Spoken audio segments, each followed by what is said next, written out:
are one of the founding members of this beautiful farm, and I just wanted you to tell us a little bit about how this place came about, what your mission is here, and your experience over the past 30 years that you've been involved with this place.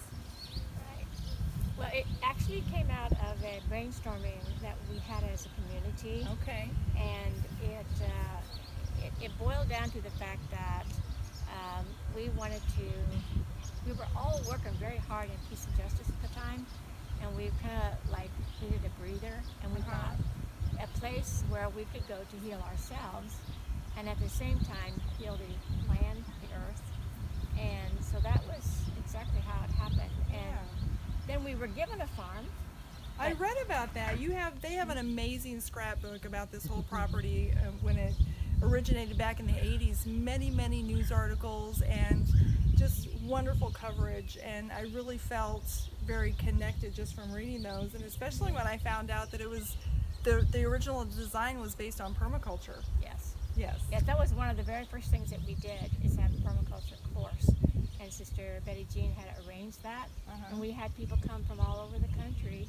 There were probably, 15 or so people for this part of the world that That's really a lot. took it. It was. Yeah, that's a lot. And that was the early days of the movement, and it was amazing that it fit right into your mission here. It did, and it was very perfect, because then we put a lot of things in place right away from the beginning. Yes. Tried to get all the water catchments going and that kind of thing as we were getting other things going.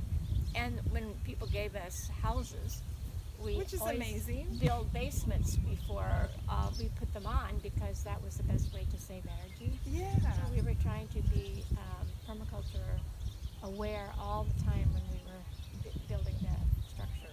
Amazing. Yeah, because you said that this is the only original house here, and then other farms in the area, when the farmers moved off, that they wanted to retain the land, they didn't want the houses, and so the houses were donated, and so you just put them on a truck and brought them over. That's right. Yeah, so that's amazing that you could do the house. And then the little West House, the 13 of the original, got two of them donated also. Yeah. And so we made use of those as well. And you have your gift shop here in the center wash house, and they're beautiful little houses. Yeah, they are.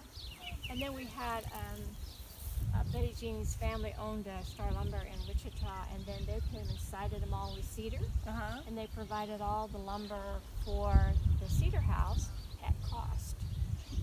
And so then the Peace Corps people built that for us.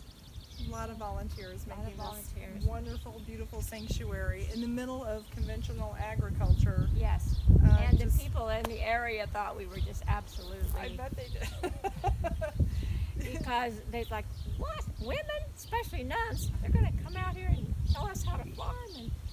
And what did you say to that? Well, we said, no, we're not going to tell you how to farm, but we're going to do something different, and you might be interested eventually in seeing what we're doing. So that was kind of hard, because we had a local person that was farming some of our land when we came, and he was very respectful, but always had questions about, and kind of just shook his head. And then we were very serious about, not having spray. Right, the drift. Yeah, because they're spraying with airplanes. Aerial spray, yeah. Because what do they grow here? Soybeans and wheat and alfalfa, and milo and corn, and all those things. And heavy chemical usage around here. Yes. And so a lot of people have their little gardens, but these fields are all just animal feed and sending off up around the world. So it's really a food desert here. It is a food desert. And that's so strange, because there's so much going on, so much growing, but it's just not the right kind of growing for people to be able to thrive and live here. And also, wildlife. There's so much wildlife right here on this little spot, because it's an oasis for them, right? Yes. I mean, you hear the birds, they don't stop. Yeah. All day long. They're right here. Yep.